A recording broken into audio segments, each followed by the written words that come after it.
बेलगाम धर्मांतरण पर रोक लगाएगा सुप्रीम कोर्ट का ऐतिहासिक फैसला। देश की जातीय संरचना को पूरी तरह छिन्न भिन्न कर रहा है धर्मांतरण। देश को मजबूत करेगा यह फैसला, आने वाली पीढ़ी रहेगी सुरक्षित और जागरूक। राजनीतिक रूप से इस फैसले के बहुआयामी प्रभाव से इनकार नहीं किया जा सकता। नमस्कार, आजाद सिपाही के खबर विशेष में आपका स्वागत है। मैं हूं राहुल सिंह। देश के सुप्रीम कोर्ट ने अनुसूचित जाति के संदर्भ में अत्यंत ही महत्वपूर्ण फैसला सुनाया है। इस फैसले से धर्मांतरण के अवैध और असामाजिक कृत्यों से देश को बहुत हद तक मुक्ति मिलेगी। हालांकि यह फैसला अभी अधूरा है। जनजातीय समाज को भी इस फैसले में सम्मिलित करने से ही देश आरक्षण के दुरुपयोग को रोक पाएगा। फिर भी इस फैसले से भारत में आरक्षण कानून की आत्मा की आंशिक रक्षा तो होगी ही। हालांकि यह फैसला समय की मांग के अनुसार जनजातीय समाज को अपने प्रभाव में नहीं ले रहा है, जबकि हकीकत यह है कि इस प्रकार के फैसले की प्रतीक्षा देश का अनुसूचित जनजातीय समाज बड़ी आतुरता से कर रहा है। शीर्ष अदालत ने स्पष्ट किया है कि अनुसूचित जाति के अंतर्गत मिलने वाले आरक्षण का लाभ केवल उन्हीं को मिलेगा जो मूल रूप से उस सामाजिक धार्मिक श्रेणी में बने रहते हैं। यदि कोई व्यक्ति धर्म परिवर्तन कर ईसाई या इस्लाम धर्म अपना लेता है तो वह स्वतः उस आरक्षण के आधार से वंचित हो सकता है, क्योंकि यह आरक्षण ऐतिहासिक सामाजिक वर्गीकरण के आधार पर दिया गया है। यह फैसला केवल एक कानूनी व्याख्या नहीं, बल्कि सामाजिक समरसता को, सामाजिक संरचना को और हिंदुत्व के खिलाफ चल रहे कुचक्र को रोकने वाला महत्वपूर्ण कदम है। साफ है कि सुप्रीम कोर्ट का यह फैसला देश में राजनीतिक और सामाजिक असर भी डालेगा। क्या है इस फैसले का अर्थ और क्या होगा इसका असर, आइए जानते हैं इस विशेष रिपोर्ट से। सुप्रीम कोर्ट ने अपने एक अहम फैसले में यह स्पष्ट कर दिया है कि यदि कोई व्यक्ति हिंदू, सिख और बौद्ध धर्म से बाहर जाकर धर्म परिवर्तन करता है तो उसे अनुसूचित जाति का सदस्य नहीं माना जा सकता। दरअसल आंध्र प्रदेश के एक धर्मांतरित ईसाई पादरी से जुड़े मामले में आए इस नवीनतम फैसले के व्यापक राजनीतिक और सामाजिक मायने हैं। इससे हिंदू समुदाय के दलितों और पिछड़ों को निशाना बनाकर धर्मांतरित कराए जाने का पूरा खेल ही अब हतोत्साहित हो जाएगा। यह फैसला जस्टिस पी.के. मिश्रा और जस्टिस एन.वी. अंजारिया की पीठ ने सुनाया। अदालत ने कहा कि अनुसूचित जाति का दर्जा भारतीय संविधान के तहत केवल हिंदू, सिख और बौद्ध धर्म को मानने वाले लोगों तक सीमित है। ऐसे में अगर कोई व्यक्ति ईसाई या किसी अन्य धर्म को अपनाता है और उसका सक्रिय रूप से पालन करता है तो वह ऐसी श्रेणी के लाभों का हकदार नहीं रहेगा। सुप्रीम कोर्ट ने अपने इस निर्णय में आंध्र प्रदेश हाई कोर्ट के पहले दिए गए फैसले को भी सही ठहराया। आंध्र प्रदेश हाई कोर्ट ने कहा था कि जो लोग ईसाई धर्म अपना लेते हैं वे अपनी अनुसूचित जाति की पहचान बनाए नहीं रख सकते और उन्हें इससे जुड़े कानूनी संरक्षण भी नहीं मिलेंगे। अदालत ने यह भी स्पष्ट किया कि धर्म परिवर्तन के बाद व्यक्ति की सामाजिक और धार्मिक पहचान बदल जाती है, जिसका सीधा असर उसकी कानूनी स्थिति पर पड़ता है। इसी आधार पर कोर्ट ने कहा कि अनुसूचित जाति से जुड़े विशेष अधिकार और संरक्षण जैसे कि SC/ST एक्ट के तहत मिलने वाले लाभ धर्म परिवर्तन के बाद स्वतः समाप्त हो जाते हैं।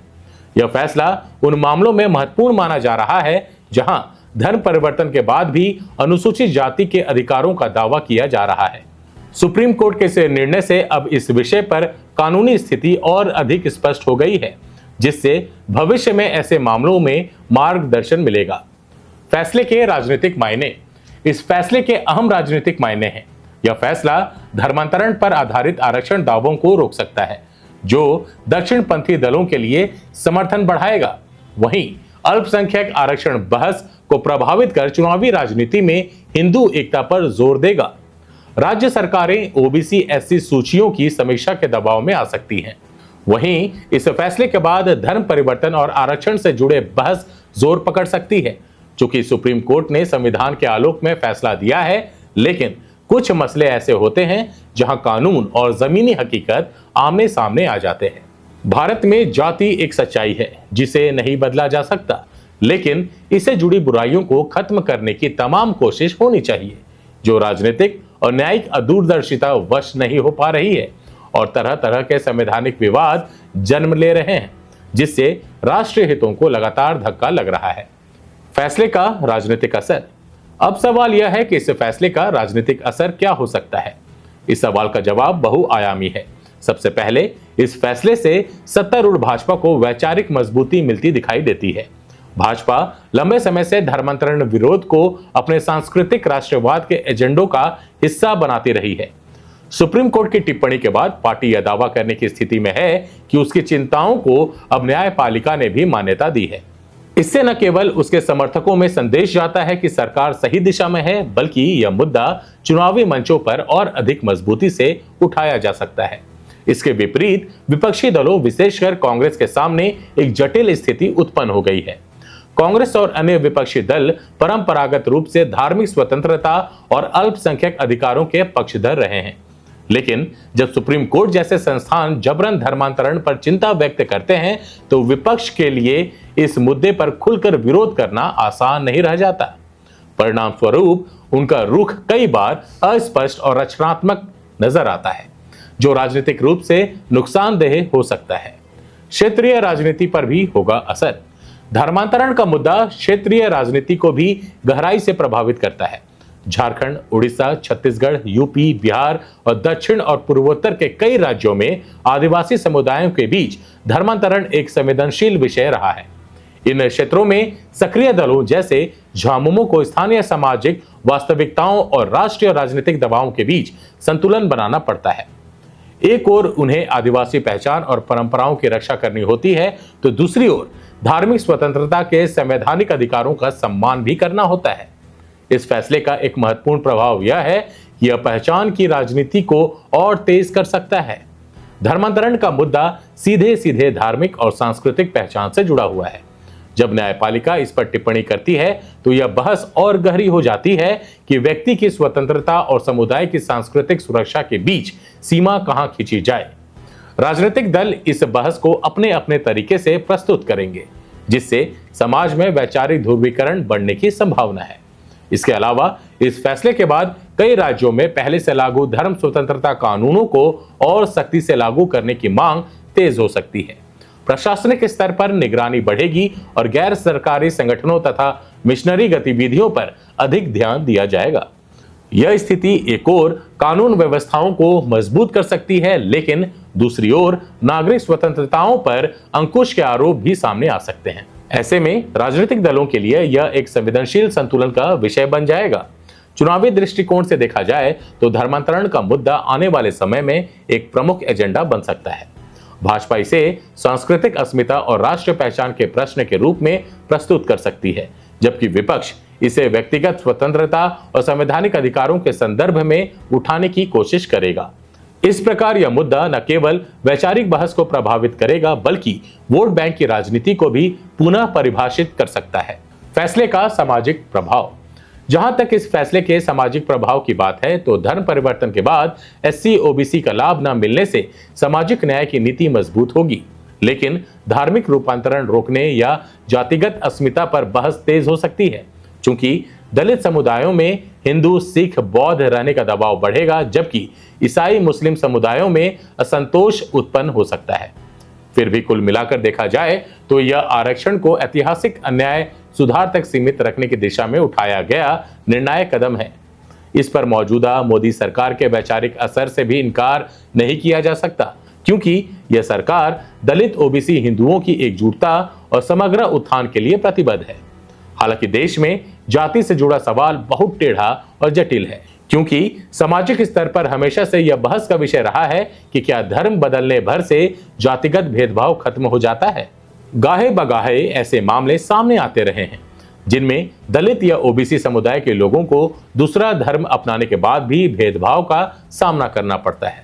पिछले साल मार्च में ही तमिलनाडु के कुछ ईसाई परिवारों, जो पहले दलित थे, ने आरोप लगाया था कि उनके साथ समान व्यवहार नहीं होता। यहां तक कि कब्रिस्तान में उनके लोगों के शवों को दफनाने के लिए भी अलग जगह है। क्या है फैसले का आधार? उल्लेखनीय है कि शीर्ष अदालत के फैसले का आधार संविधान आदेश 1950 है, जिसका क्लॉज 3 कहता है कि हिंदू, सिख और बौद्ध धर्म के मानने वाले ही एससी श्रेणी में आ सकते हैं। धर्म परिवर्तन और जाति से जुड़ी यह बहस बहुत पुरानी है। इसके 2 पहलू हैं। एक, जिन धर्मों में जाति व्यवस्था नहीं है, उन्हें अपनाकर फिर जाति से जुड़े लाभ कैसे लिए जा सकते हैं। पिछले साल दिसंबर में इलाहाबाद कोर्ट ने यूपी सरकार को यह सुनिश्चित करने का आदेश दिया था कि जिन्होंने ईसाई धर्म अपना लिया है उन्होंने अनुसूचित जाति से जुड़े लाभ छोड़ दिए हों। तब हाईकोर्ट ने कहा था कि धर्म परिवर्तन के बाद भी अनुसूचित जाति समुदाय को मिलने वाले फायदे लेते रहना संविधान के साथ धोखा है। राष्ट्रीय अनुसूचित जाति आयोग के पास इस तरह की कई शिकायतें हैं और उसने पिछले साल देश भर में जांच भी शुरू की थी। कुल मिलाकर उद्देश्य यह है कि संविधान के तहत मिले अधिकार का दुरुपयोग ना हो पाए, क्योंकि जाति और धर्म का दुरुपयोग होने की चिंता शुरू से ही न्यायिक विमर्श का मुद्दा बनी हुई है। लिहाजा ब्रेक के बाद न्यायाधीश मिलते रहते हैं। इंदिरा साहनी केस 1992 से इस फैसले का संबंध। इंदिरा साहनी केस मुख्य रूप से ओबीसी आरक्षण पर केंद्रित था, लेकिन हालिया सुप्रीम कोर्ट फैसले से इसका अप्रत्यक्ष संबंध है। दोनों आरक्षण को जाति आधारित ऐतिहासिक अन्याय सुधार तक सीमित रखने के सिद्धांत साझा करते हैं। इंदिरा साहनी केस में सुप्रीम कोर्ट ने ओबीसी को 27% आरक्षण मान्य किया, लेकिन 50% कुल सीमा तय की और स्पष्ट किया कि आरक्षण का आधार धर्म या जाति अकेला नहीं हो सकता। फैसले में क्रीमी लेयर, बहिष्कार और पिछड़ापन के सामाजिक शैक्षणिक मापदंड निर्धारित किए गए। इस तरह सुप्रीम कोर्ट के हालिया फैसले में संविधान के अनुसूचित जाति आदेश 1950 का हवाला दिया गया, जो इंदिरा साहनी के सिद्धांतों से मेल खाता है कि आरक्षण धर्म पर आधारित नहीं। ओबीसी मामलों में कोर्ट ने इंदिरा साहनी का जिक्र कर धर्म को आधार बनाने से रोका, जो एससी केस की भावना से जुड़ता है। हालांकि सीधा उल्लेख नहीं मिलता, लेकिन सामान्य आरक्षण दर्शन समान है, जिसका सर्वकालिक महत्व जग जाहिर है।